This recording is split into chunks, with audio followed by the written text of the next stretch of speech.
Una pregunta que a mí siempre bueno, no cuando joven, por supuesto, después de que ya empecé a andar por caminos diferentes, es cómo las enseñanzas de un carpintero desconocido en una de las esquinas más remotas del imperio más grande que ha conocido la humanidad, hace 20 siglos, llegaron a transformar la historia. Ha habido otros individuos también con unas trayectorias espirituales como la de Jesús. No debemos dejar de mencionar a Mahoma, que fue un mercader que no sabía leer y escribir.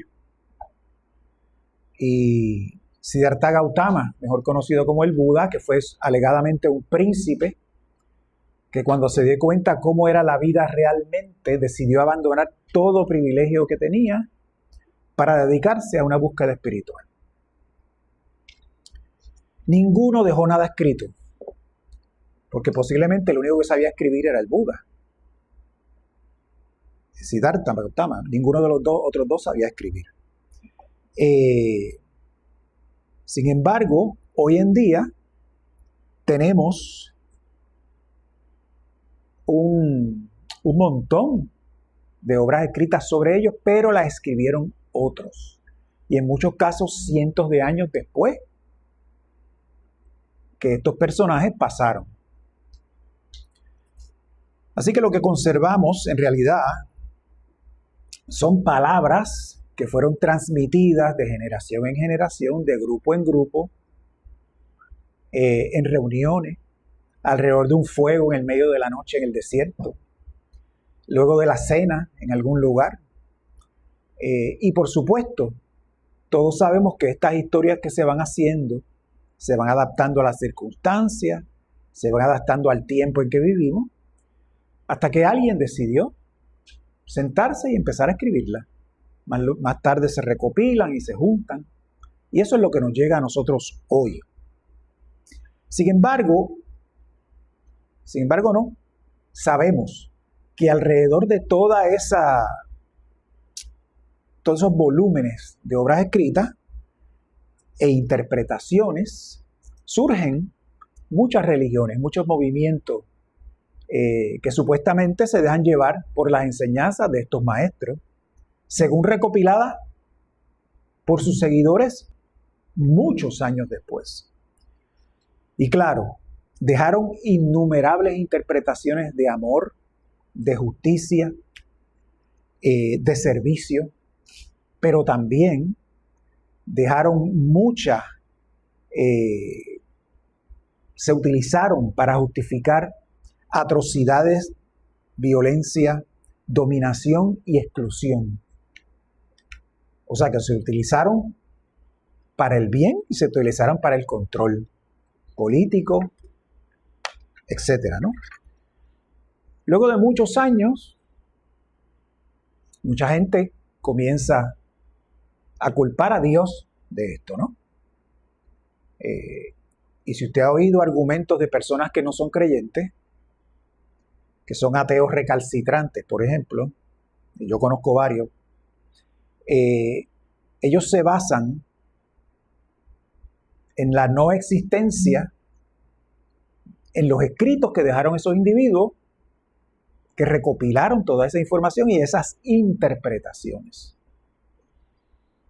Es como si yo dijera que, qué sé yo, voy a ver la película de la Odisea, esa versión de la Odisea a mí no me gustó, por lo tanto, eso no existió y Homero no existió tampoco.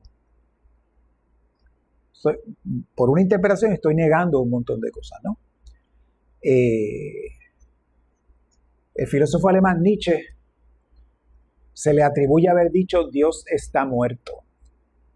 Pero esa cita se saca de contexto porque él estaba diciendo que la humanidad moderna había matado a Dios. No dijo que Dios estaba muerto. Dijo que la humanidad lo había matado. Y claro, pues, todos sus detractores y qué sé yo, pues dicen que él dijo eso. Así que mucha gente terminó culpando a Dios a esa interpretación. Y claro, si bien es cierto que mucha gente que cree en entes divinos, utilizan a esas creaciones para justificar sus prejuicios, sus ambiciones, sus deseos de poder, etc. Y eso lo vemos hoy en día.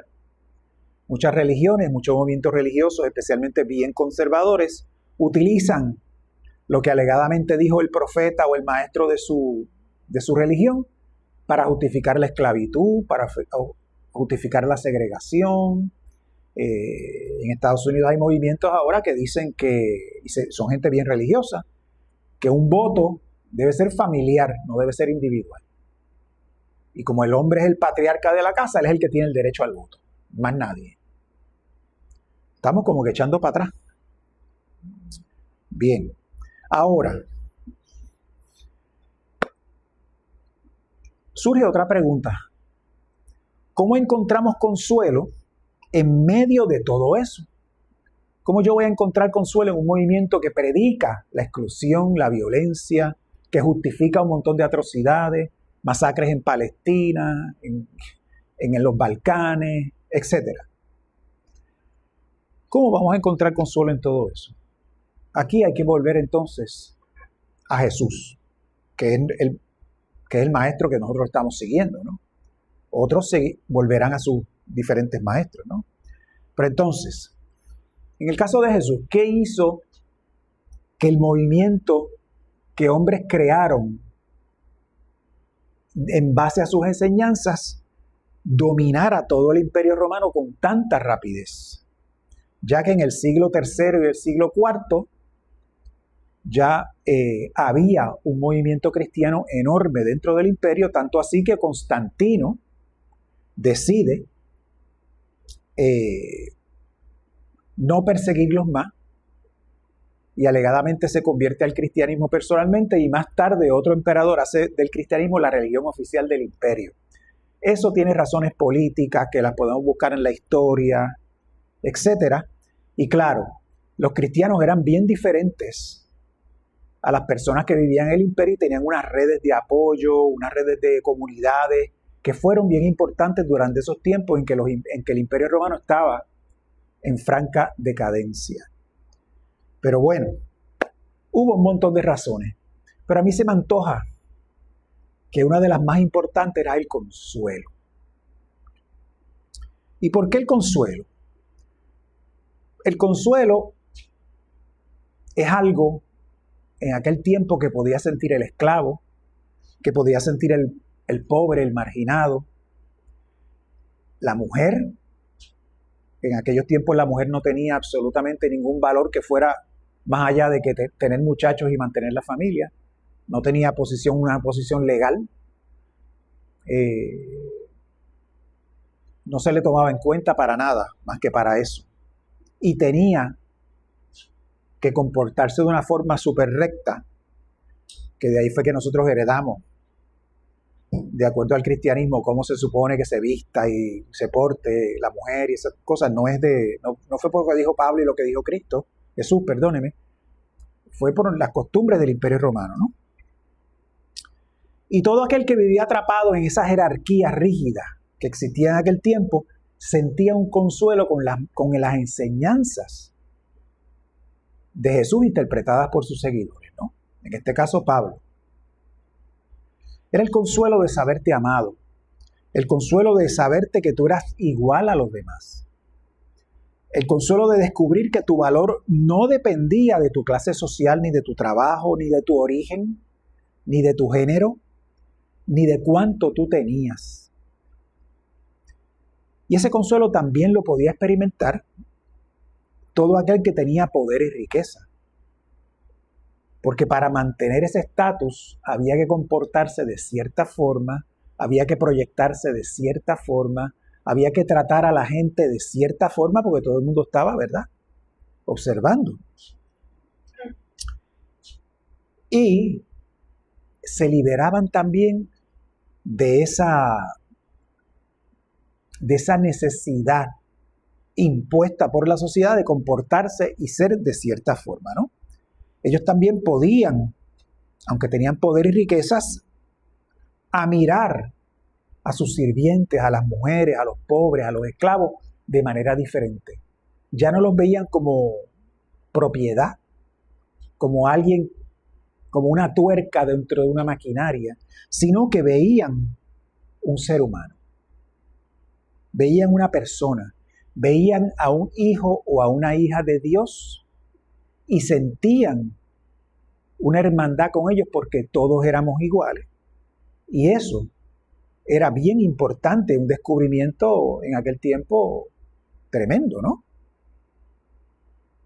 Y eso los hacía sentir verdaderamente libres. Hoy en día, hace ya más de 20 siglos, ese mensaje continúa siendo bien relevante para todos nosotros, porque todos necesitamos consuelo.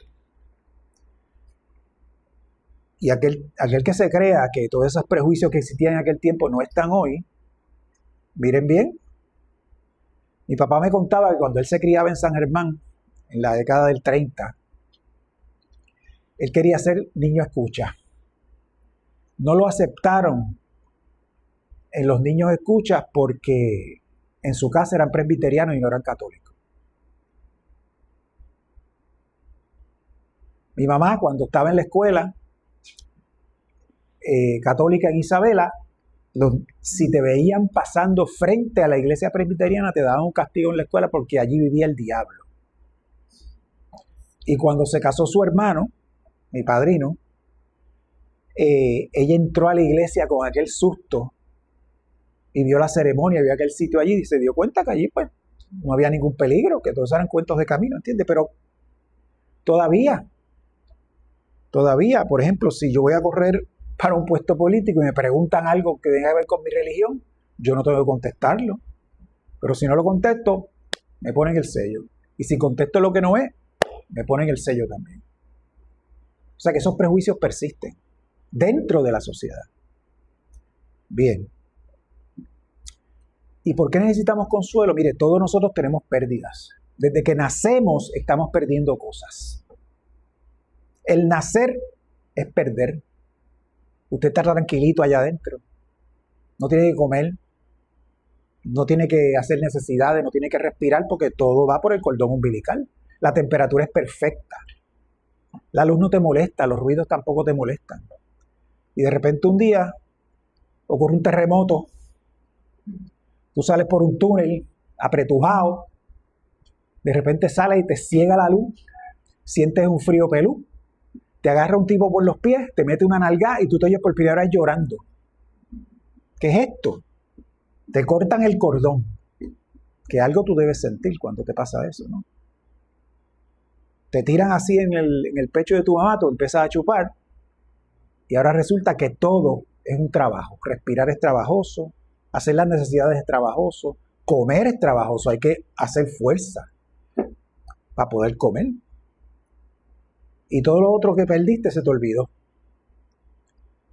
Y siempre tú estás perdiendo, obviamente ganas un montón de cosas nuevas que estás descubriendo, pero estás perdiendo cosas constantemente. La gente se va, la gente se muda, los amigos, te gradúas de high school ahora que están celebrando el retorno de la Ponce High.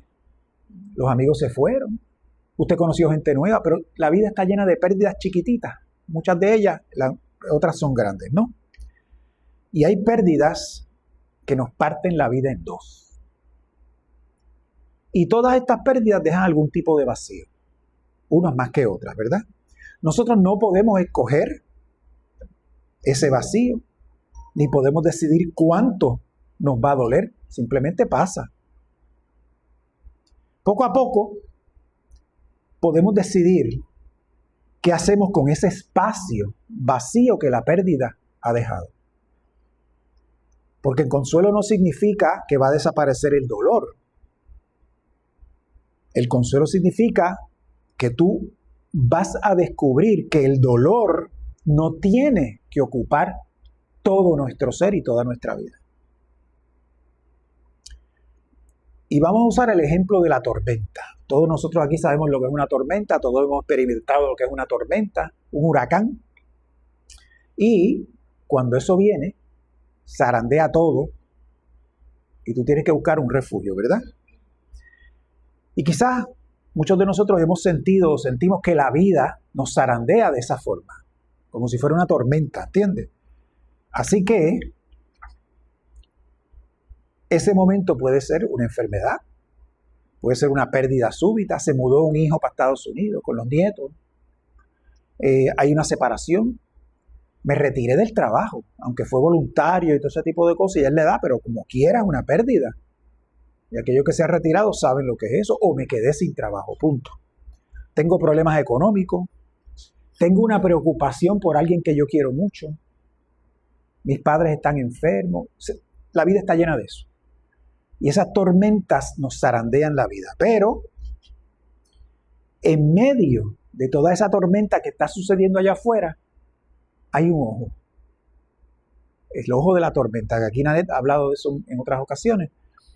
Y en ese ojo puede existir una quietud sorprendente comparado con lo que está pasando afuera. Y esa imagen es profundamente espiritual. Yo no puedo detener la tormenta. Yo no puedo decidir cuándo viene, qué hace, cuán fuerte y cuándo se va. Tampoco puedo controlar lo que está pasando a mi alrededor. Si venimos a ver, no tenemos control de absolutamente nada más que lo que pasa dentro de nosotros. Afuera nada. Ni la opinión de nadie, ni las ideas de nadie, ni si se mudó o no se mudó. No tenemos control de la economía, nada. Del clima menos.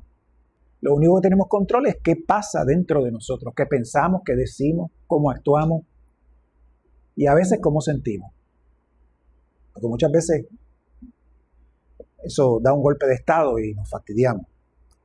Pero yo puedo siempre escoger regresar al centro. Y ese centro no está afuera, ese centro está dentro de mí. La tormenta puede seguir afuera, haciendo lo que está haciendo. Pero yo no es necesario que la tormenta siga dentro de mí. Ahí, dentro de mí, yo tengo control. Y ahí es donde viene la oración, la meditación y el silencio. ¿Por qué? Porque eso nos ayuda a regresar al centro. Ahí es donde aprendemos a escuchar la voz de lo divino que ya reside dentro de nosotros. Y es ahí en ese centro donde encontramos consuelo. El consuelo no es necesariamente para escapar de la tormenta, por supuesto, sino para regresar a ella de otra manera. Más conscientes, más serenos, más fuertes, que es la fortaleza que nos da el replegarnos al centro para poder fortalecerlo y enfrentar lo que pasa allá afuera, ¿no? Hace como 20 años yo perdí a mi hermano. Mi hermano estaba bien enfermo y todo el mundo sabía que se iba a morir. Era cuestión de tiempo.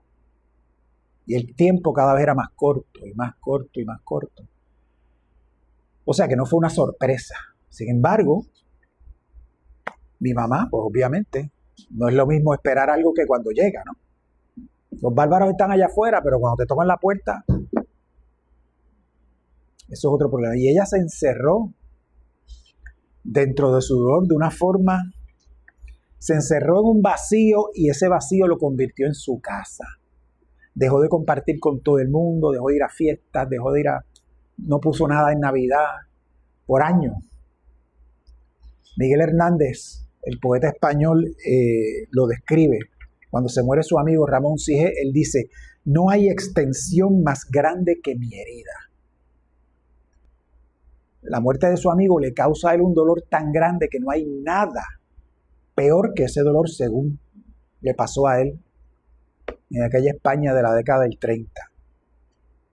Y hay momentos en que la herida parece ocuparlo todo. Es como si de repente usted despertara y frente a usted está el Gran Cañón del Colorado. O sea, olvídese. No hay nada más que eso. Ese es el tajo que usted siente.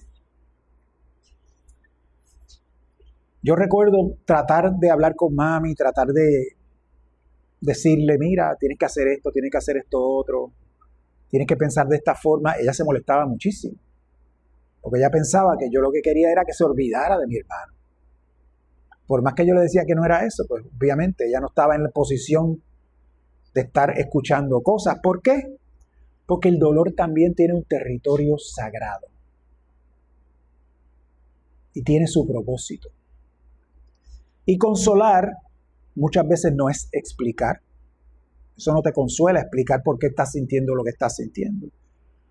No te consuela tampoco que alguien te diga que debes sentir ni que debes pensar. Eso hasta te molesta. Consolar muchas veces es simplemente estar ahí, acompañar, estar presente, amar a esa persona que está en ese dolor y necesita ese consuelo. El dolor de mami no desapareció por arte de magia. Su hijo no regresó. Todavía, 20 años después, ella lo llora y cuando se acuerda de él, etcétera, ¿no? Pero comenzó a descubrir algo dentro de ella, una especie de consuelo que durante mucho tiempo el dolor no la había permitido reconocer. Y cambió su manera de entender a Dios, de entender a lo divino. Su Dios dejó de vivir solamente en el templo o interactuar con él solamente los domingos. Se le quitó el coraje. Hizo las paces con la divinidad, ¿no? Descubrió que Dios vive dentro de ella y la acompaña siempre. Que es una presencia que se manifiesta en la manera de amar y de vivir. Dentro de ella hacia afuera. El consuelo no borró su historia, simplemente la transformó. Y en Unity, una de las cosas maravillosas que tiene Unity es que el consuelo para nosotros es una relación con Dios que no depende exclusivamente de las circunstancias externas.